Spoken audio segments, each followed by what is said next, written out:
Hello बच्चों, नमस्कार।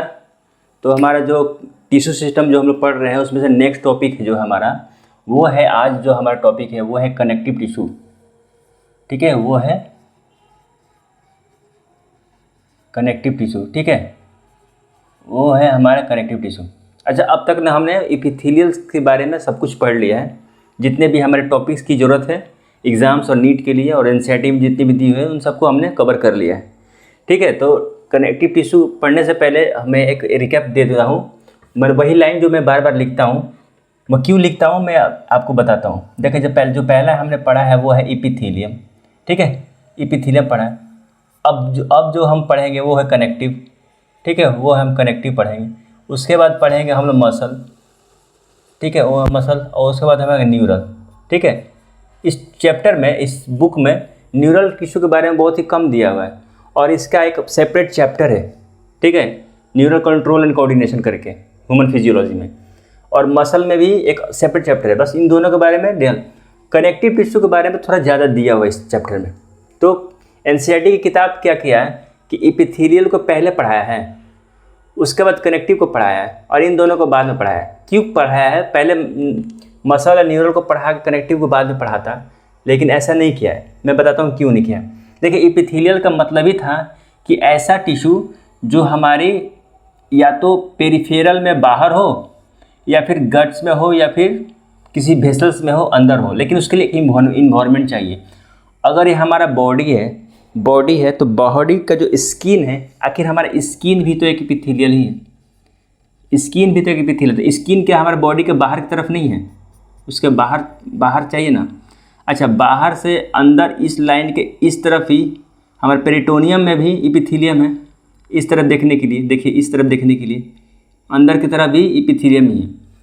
इस लेयर के देखिए इस तरफ भी एपिथेलियम ही है और अंदर की तरफ भी एपिथेलियम। मतलब कहने का मतलब बस उसके स्पेस चाहिए, खुद को वर्क करने के लिए, फंक्शन करने के लिए स्पेस चाहिए। अगर ये ब्लड वेसल्स है तो इसको अंदर तो में जो एंडोथेलियल है तो अंदर तो स्पेस बचा हुआ है ना। अगर हमारा बॉडी का स्किन है तो बाहर तो लगा हुआ है, तो स्किन तो है। ठीक है, स्किन तो है।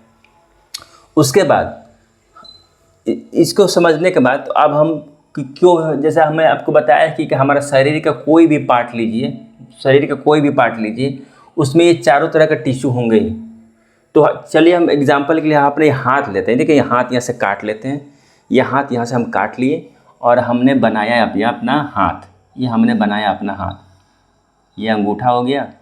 ठीक है, ये हमारा फिंगर्स हो गए, ये हमारा हाथ हो गया। ठीक है, तो हाथ के बीचों बीच में है बोन्स। हाथ के बीचों बीच में है यहाँ 8 तरह के कार्पल्स हैं। ठीक है, उसके बाद मेटा कार्पल्स है, उसके बाद फ्लेंजेस हैं। ठीक है, यहाँ सब बोन्स हैं। इसके बाहरी क्या है, एक स्किन है। बाहर की तरफ स्किन है, अंदर की तरफ है मसल्स, उसी मसल्स में होंगे न्यूरॉन्स। चारों तरफ न्यूरॉन्स होंगे और न्यूरॉन्स के साथ होगी ब्लड वेसल्स भी होगी। ठीक है, ब्लड वेसल्स भी होगी। तो यहीं पे चारों नहीं दिख रहा है आपको। पहला तो ये स्किन जो हमारी एपिथेलियल हो गया, उसके बाद हो गया मसल्स, उसके बाद हो गया ये न्यूरॉन्स तीसरा। ठीक है, अब हमें क्या खोजना है, कनेक्टिव टिश्यू। अब हमें कनेक्टिव टिश्यू नहीं दिख रहा। तो जैसे मान लें कि आप पुलिस वाले हैं और किसी चोर को पकड़ने जा रहे हैं, तो हथकड़ी पहले ले जाएंगे कि बाद में ले जाएंगे? अगर आप चोर को पकड़ने जाए तो हथकड़ी पहले लेना, उसको बांधने के लिए, उसको कनेक्ट करने के लिए, उसको पकड़ के रखने के लिए हथकड़ी साथ में ले जाएंगे ना। ऐसा तो नहीं होता कि आप चोर को पहले पकड़ लें फिर थाने लाएंगे फिर हथकड़ी को लाएंगे बांधने, नहीं, साथ में ले जाता है ताकि पकड़ने में आसानी हो। तो हमने जो हमारा हाथ है, अगर हमने कनेक्टिव टिश्यू को अगर साथ में रखा है, तो आसानी होगी ना बांध के रखने। कनेक्ट का मतलब ये है कि ऐसा टिश्यू जो हम सबको बांध के रख सकते हैं। अगर हमने स्किन है, ये हो गया मसल्स हो गए, ये हो गया ब्लड वेसल्स हो गए, ये हमारा न्यूरल्स हो गया, और भी तरह के जितने भी सेल्स हैं उन सबको बांध के जो रखने वाला काम है वो कनेक्ट करके रख रहा है, वो बांध के जो कनेक्ट करना। तो ये एपिथेलियम है गया, ये एपिथेलियम हो गया, कनेक्टिव हो गया, मसल्स हो गए, ये हमारे न्यूरल टिश्यू हो गए। तो देखिए कनेक्टिव टिश्यू जो क्या कर रहा है, इसका फंक्शन क्या है। एक तो कनेक्टिव टिश्यू को आपस में बांध के रख सकता है, इपिथीलियम को बांध कर रखेगा कनेक्टिव टिश्यू। हाँ भाई, मैं तुझे कहीं जाने नहीं दूंगा। इपिथीलियम को मसल्स को बांध कर रख सकता है, उसके लिए कनेक्टिव चाहिए। मसल को न्यूरॉन से बांध के रख सकता है, उसके लिए हम कनेक्टिव चाहिए। न्यूरॉन्स को इपिथीलियम से बांध के रख सकता है, उसके हमें कनेक्ट चाहिए। मसल को न्यूरॉन से बांध, मतलब एक दूसरे को बांध के रखें, उससे हमें कनेक्शन एकदम कनेक्टिव टिश्यू में चाहिए ही चाहिए, कनेक्टिव टिश्यू चाहिए। समझ गए? तो हमारा अगर ये रस्सी है, ये कनेक्टिव टिश्यू है, तो कहते हैं स्किन को मसल से, मसल को स्किन से, मसल को न्यूरॉन से, न्यूरॉन्स को मसल से, मसल को बोन ब्लड वेसल से, ब्लड वेसल से न्यूरॉन्स को एक दूसरे को बांध के रखने के लिए हमें एक कनेक्टिव टिश्यू चाहिए। कनेक्टिव टिश्यू का बस यही है, ठीक है। कनेक्टिव टिश्यू में थे, तो चलिए हम कनेक्टिव टिश्यू का अगर बेसिक डेफिनेशन हम लिखेंगे, कनेक्टिव टिश्यू हमें का बेसिक डेफिनेशन क्यों चाहिए, ठीक है। कनेक्टिव टिश्यू का अगर हमें बेसिक डेफिनेशन चाहिए तो हमें वो है कि अगर मैं इसका डेफिनेशन में लिखूंगा आपके सामने तो क्या लिखूंगा कि connective tissue are those tissue which connect the other tissue together and bound tightly together. ऐसे उसका डेफिनेशन होगा। कैसे होगा? देखिए कनेक्टिव टिश्यू, देखें connective tissue are the tissue which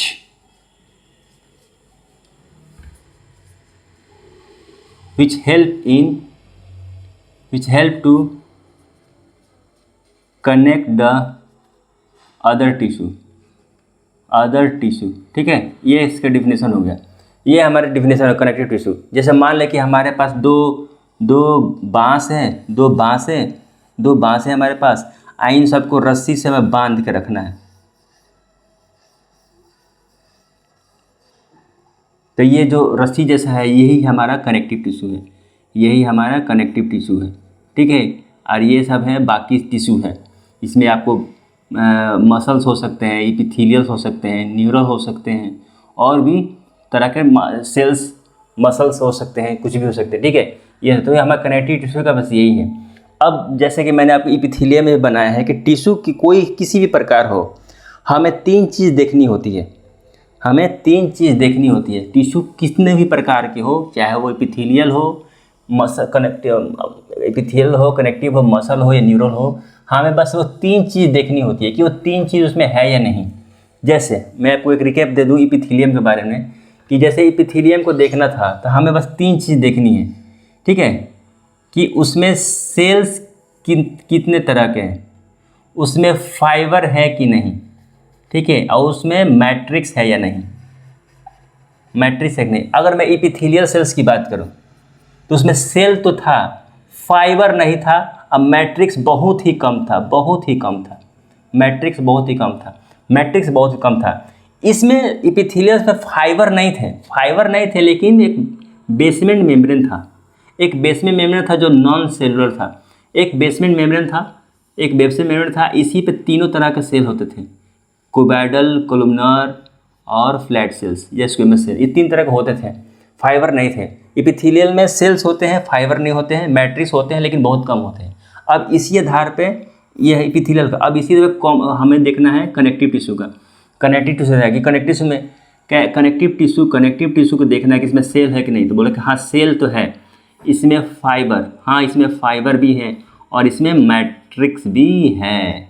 इसमें तीन। अब सेल्स, मैं इसे डिलीट करता हूँ, मैं इसे हटाता हूँ कि इपिथेलियल के बारे में बात हो गई। अब हमें कनेक्टिव टिश्यू बनाएंगे कि इसमें हमें देखना है कि सेल्स कैसे हैं, फाइबर कैसे है और मैट्रिक्स कैसे हैं, ठीक है। तो हम पहला पॉइंट लेके बात करेंगे कि इसमें कनेक्टिव टिश्यू में सेल कितने तरह के हैं। तो जी जो कहा जाता है कि सेल्स जो हैं, इसमें एक सेल्स होते हैं फाइब्रोब्लास्ट। ऐसे फाइब्रोब्लास्ट सेल जो फाइबर बनाते हैं। देखिए सेल इसमें फाइब्रोब्लास्ट जो फाइबर बनाएंगे। उसके बाद इसके अंदर होता है मास्ट सेल, ठीक है। एक ऐसा टिश्यू, एक कनेक्शन टिश्यू जिसमें होते हैं मास्ट सेल। फाइब्रोब्लास्ट सेल है, मास्ट सेल है, और इसमें होते हैं फायगोसाइट, और इसमें होती है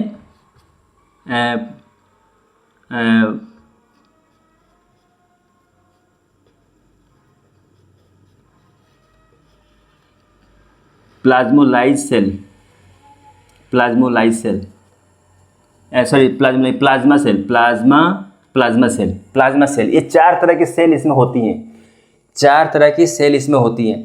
कनेक्टिव टिश्यू हमें 3 ग्राउंड पे देखना होता है, 3 लेवल पे देखना होता है कि टिश्यू मतलब यही 3 क्राइटेरिया है जिसे टिश्यू बनाती है। वो टिश्यू देखना कि उसमें सेल किस तरह के हैं, उसमें फाइबर कितने हैं, क्या है, कैसे हैं, और उसमें मैट्रिक्स है या नहीं, इन्हीं 3 लेवल पर देखना होता है, चाहे किसी भी तरह टिश्यू हो। तो हम कनेक्टिव टिश्यू में सेल देख रहे हैं कि इसमें 4 तरह के सेल्स हैं, एक फाइब्रोब्लास्ट है, एक मास्ट सेल है, एक फाइगोसाइटिक सेल है, एक प्लाज्मा सेल्स है। ये 3 तरह के इसमें सेल है। आइए हम यहाँ से देखते हैं एक एक करके कि किसने कौन सा सेल क्या कर रहा है। इसमें 4 तरह का सेल है, चारों सेल क्या क्या कर रहे हैं, ठीक है, चारों सेल क्या क्या कर रहे हैं।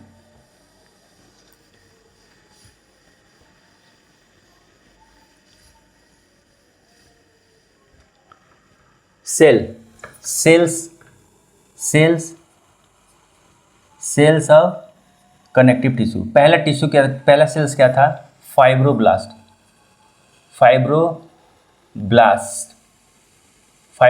सेल। ऐसे सेल जो फाइबर बनाते हैं, फाइबर वो चीज़ है, वो धागेदार, वो रस्सीनुमा स्ट्रक्चर है, वो प्रोटीन है। फाइबर एक प्रोटीन ही होता है, एक प्रोटीन वाला स्ट्रक्चर, एक रस्सी जैसा होता है जो सेल्स में पाए जाते हैं, जिसे इसमें या तो मतलब कनेक्ट करने का, बांध के रखने का, जोड़ने का, ये सारे काम फाइबर्स का है। तो उससे फाइबर्स को बनाने वाला फाइब्रोब्लास्ट सेल होने चाहिए कनेक्टिव टिश्यू में। उसके बाद दूसरा है मास्ट सेल क्या करता है कि कुछ लोकल हार्मोन्स को रिलीज करता है। मास्ट सेल कुछ लोकल हार्मोन्स को रिलीज करता है। पहला है हेपारिन क्या है कि एंटी कोगुलेंट है। कोगुलेंट का मतलब कि जम जाना, तो एंटी मतलब कि जो जमने ना देना, एंटी कोगुलेंट।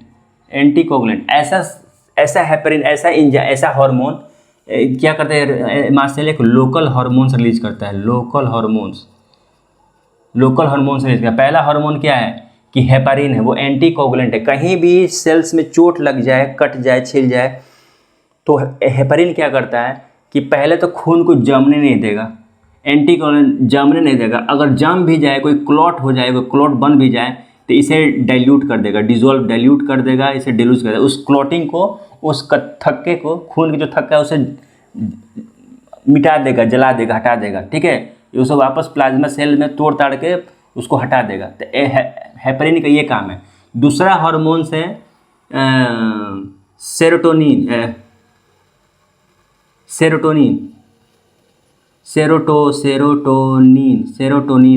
और तीसरा है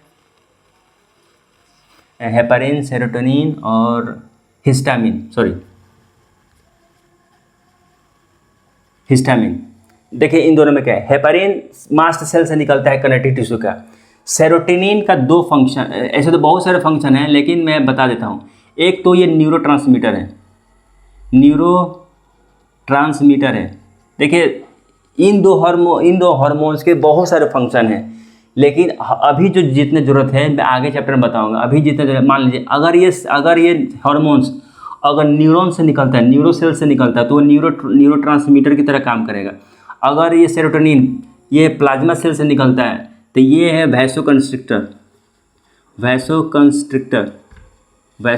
मतलब ब्लड जो वेसल्स हैं, इसके डायमीटर को छोटा कर देगा, पतला कर देगा, ठीक है, पतला कर देगा। वैसोकंस्ट्रिक्टर का काम करता है। और हिस्टामिन क्या करता है कि ये भी एक न्यूरोट्रांसमीटर है। अगर न्यूरॉन सेल से निकला तो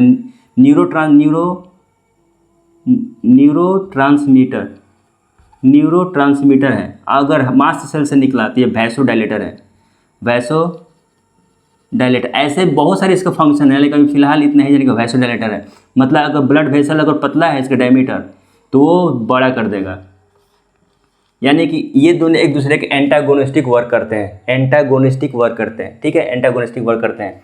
तो ये mast cell local hormone release करता है या 3 तरह का हार्मोन्स रिलीज करते हैं। इन तीनों के बहुत सारे फंक्शन हैं, लेकिन फिलहाल आप इतना ही समझिए कि अगर हेपारिन है तो एंटी कोगुलेंट है, खून को जमने से रोकता है, जमने नहीं देगा। अगर जम भी गया है तो उसे डिजोल्व कर देगा। सेरोटोनिन एक न्यूरोट्रांसमीटर है। अगर वो न्यूरॉन सेल से निकला न्यूरल टिश्यू से निकला तो न्यूरो ट्रांसमीटर की तरह काम करेगा। ऐसे मास्ट सेल से निकला तो वैसोकंस्ट्रिक्टर है। हिस्टामिन भी एक न्यूरो ट्रांसमीटर है। अगर न्यूरल टिश्यू से निकला, न्यूरॉन से निकला तो न्यूरो ट्रांसमीटर काम करेगा। अगर मास्ट सेल से निकला तो ये वैसोडाइलेटर है, ब्लड वेसल्स को चौड़ा करने का, ठीक है, ये निकलेगा। इतना है। अब देखते हैं कि फाइबर, इसका फाइब्रोब्लास्ट फाइबर बनाया तो फाइबर क्या है। फाइबर, अभी मैं टिश्यू में बहुत कुछ पढ़ना बाकी है। अभी मैं एक फील्ड तैयार कर रहा हूँ, एक समय बना रहा हूँ कि कौन कौन से सेल के क्या काम है, ठीक है। आइए, मैंने सेल्स के बारे में पढ़ लिया, अब हमें पढ़ना है फाइबर्स के बारे में। फाइबर क्या है, फाइबर क्या है। चलिए देखिए, फाइब्रोब्लास्ट जैसे कनेक्टिव टिश्यू था, तो इसमें देखना था कि सेल्स कौन कौन से हैं, फाइबर कौन है, क्या है, और मास्ट सेल हमें देखना था।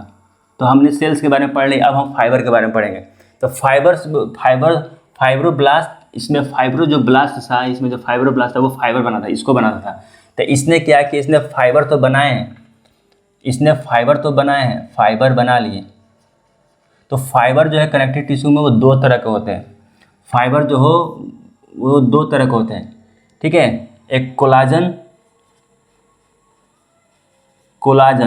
एक कहते हैं इलास्टिन। कोलाजन और इलास्टिन, ये दो तरह का फाइबर है। कोलाजन अगर टिश्यू में आपको दिखेगा तो ये होगा वाइट कलर का होता है, अनब्रांच होता है, ठीक है, अनब्रांच होता है। और क्या कहते हैं, टाइट कह लीजिए या नॉन फ्लेक्सिबल कह लीजिए, फ्लेक्सिबल कह लीजिए, या फिर अनस्ट्रेचेबल कह, जो स्ट्रेचेबल ना है, नॉन स्ट्रेचेबल है। वाइट है, अनब्रांच है, टाइटली है, नॉन फ्लेक्सिबल, स्ट्रेचेबल है, ठीक है, वाइट कलर का होता है। वहीं इलास्टिन जो है वो येलो कलर का होता है, ठीक है। ये ब्रांच हो भी सकता है और अनब्रांच भी हो सकता है, लेकिन लूजली पैक्ड है, ठीक है, थोड़ा सा इलास्टिक होता है, इसलिए नाम इसका इलास्टिन फाइबर है। इलास्टिक होता है, रबड़ की तरह होता है, इलास्टिक होता है, ठीक है। स्ट्रेचेबल होता है, स्ट्रेचेबल होता है, ठीक है। फ्लेक्सिबल भी होता है, ये फ्लेक्सिबल भी होता है, ये इसका पहचान है। कोलाजन फाइबर है, इलास्टिन है, येलो फाइबर है।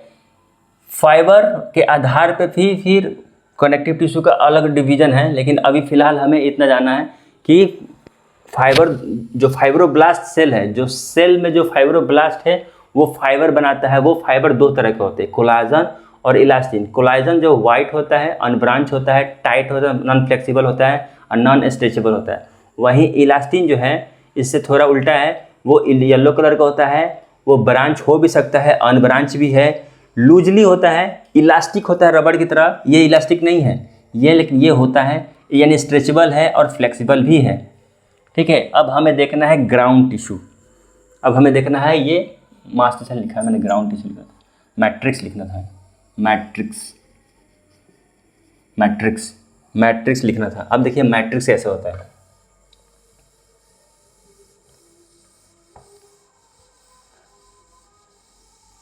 अब हमें देखना है कि मैट्रिक्स कैसे होते हैं। ये मैट्रिक्स क्या चीज़ है। कनेक्टिव टिश्यू हमने सेल्स पढ़ लिए, हमने फाइबर पढ़ लिए। अब हमें देखना है कि इसमें मैट्रिक्स क्या चीज़ है। देखिए मैट्रिक्स और कुछ नहीं है। अगर हम प्लांट्स पढ़ रहे थे, अगर हम प्लांट्स पढ़ते हैं, ठीक है, अगर हम प्लांट्स पढ़ते तो प्लांट्स में तीन तरह के टिश्यू होते थे। एक था ग्राउंड टिश्यू, ठीक है, एक था एपिडर्मल टिश्यू और एक था vascular tissue. Ground tissue, epidermal tissue और वैस्कुलर टिश्यू। ग्राउंड टिश्यू, तो ग्राउंड टिश्यू क्या है, जैसे मान लें कि ये केक है, हमने एक केक लिया, केक पे मैंने कुछ कैंडल रखा, कुछ खाने पीने का पदार्थ, बादाम काजू डाल दिया, ये सब डाल दिया। तो जो सब कुछ अपने ऊपर ले रखा है ना, यही इसका मैट्रिक्स है। मतलब दो ईंट को जोड़ने वाला, ये दो ईंट है, ठीक है, ये दो ईंट है,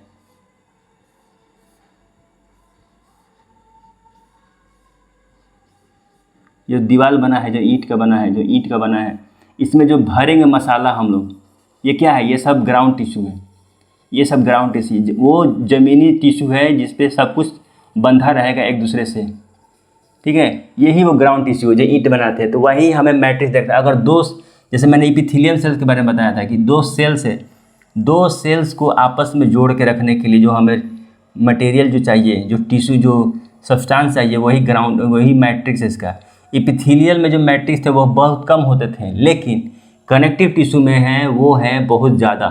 ये दो सेल्स हैं, ये दो सेल्स के बीच में जो हमारा ये मैट्रिक्स है वो होंगे सबसे ज़्यादा, वो बहुत ही ज़्यादा होंगे, बहुत ही ज़्यादा होंगे मैट्रिक्स, बहुत ही ज़्यादा होंगे मैट्रिक्स। दो सेल्स को जोड़ के रखने के लिए बहुत ज़्यादा होंगे मैट्रिक्स, ठीक है। कनेक्टिव टिश्यू है, ठीक है, बहुत ही ज़्यादा होंगे, ठीक है। अब एक और चीज़ मैं बता देता हूँ आपको कि कनेक्टिव टिश्यू तो बहुत सारे चीज़ होते हैं, बहुत सारे टिश्यू है। एक सिंपल बता देता हूँ, जैसे कनेक्टिव टिश्यू हमारा जो ब्लड है, ब्लड भी एक तरह का कनेक्टिव टिश्यू है। हमारा बोन्स भी एक तरह का कनेक्टिव टिश्यू है। हमारा टेंडन, ठीक है, टेंडन, इलास्टिन, ये सब ग्राउंड टिश्यू है। इन सारे तीनों काम करेंगे। हमें अगर इलास्टिन देखना हो तो देखना होगा कितने तरह का सेल है, कितने तरह का फाइबर है, कितने तरह का मैट्रिक्स है। टेंडन भी देखना होगा कितने तरह का सेल्स हैं, कितने तरह का फाइबर है, कितने तरह का मैट्रिक्स है। बोन्स में भी देखना होगा कितने तरह का सेल्स है, कितने तरह का फाइबर है, कितने तरह का मैट्रिक्स है। ब्लड भी देखना होगा कितने तरह का सेल्स है, कितने तरह का फाइबर है, कितने तरह का मैट्रिक्स है। लेकिन हम ब्लड में फाइबर होते ही नहीं हैं, ब्लड में बिना फाइबर का होता है। ये एनसीईआरटी में लिखी हुई है बात कि ऐसा स्पेशलाइज कनेक्टिव टिश्यू ब्लड है जिसमें फाइबर नहीं होते हैं, फाइबर नहीं होते, ये ब्लड पे काम नहीं करता फाइबर। अगर फाइबर होते तो जितने भी ब्लड सेल्स हैं वो एक दूसरे से बंधे जुड़े होते हैं, तो ये फ्रीली मूव करने वाले सेल्स नहीं होते अगर इसमें फाइबर होते तो, ठीक है। ये हमेशा एक टिश्यू बना कर रखते हैं, एक सेल्स एक टिश्यू तरह बनाते हैं, ये कभी ब्लड में फ्रीली फ्लो नहीं करते अगर फाइबर होता तो। इतने यही है कि ब्लड में फाइबर्स नहीं होते, ब्लड में फाइबर नहीं होते। हम मैंने इपिथेलियल्स में भी मैंने बताया था, इपिथेलियल सेल्स में भी बताया था, इपिथेलियल टिश्यू में बताया था कि सेल्स थे, फाइबर हैं और मैट्रिक्स हैं। सेल्स है, मैट्रिक्स है, लेकिन फाइबर नहीं थे। उसी तरह कनेक्टिव टिश्यू का जो ब्लड है हमारा, ब्लड में भी सेल्स है, मैट्रिक्स है, लेकिन फाइबर नहीं है, ठीक है। तो क्या हम इवोल्यूशन के हिसाब से देख सके कि जो हमारा ये कनेक्टिव टिश्यू जो ब्लड है वो किस इपिथेलियल की पैदाइश लगती है, ठीक है, इपिथेलियल्स की पैदाइश लगती है। सेल्स है, मैट्रिक्स है, लेकिन फाइबर्स नहीं है। कोई इसके पूर्वज जैसा कुछ दिख रहा है, जैसे कि इसी को वंशज है, ठीक है। इवोल्यूशन के हिसाब से देखें तो कनेक्टिव टिश्यू एपिथेलियल टिश्यू का ही एक वो पार्ट है, ब्लड वेसल्स, ठीक है। दिखने में ऐसा लगता है इवोल्यूशन के हिसाब से, ठीक है। अब हमें देखना है कनेक्टिव टिश्यू कितने प्रकार के होते हैं। हम लोग जब नेक्स्ट वीडियो, आज जो हम इंट्रोडक्शन जो हमने पार्ट की वो यहीं तक था। अब हम नेक्स्ट वीडियो जो लाएंगे उसमें हम देखेंगे कि कनेक्टिव टिश्यू कितने प्रकार के हैं, किसके आधार पर, सेल्स के आधार पे, मैट्रिक्स के आधार पे, फाइबर के आधार पे सेल्स कितने तरह के होते हैं, टिश्यू कनेक्टिव टिश्यू कितने तरह के होते हैं। तो हम लोग मिलते हैं नेक्स्ट वीडियो में, ठीक है। अभी के लिए इतना ही।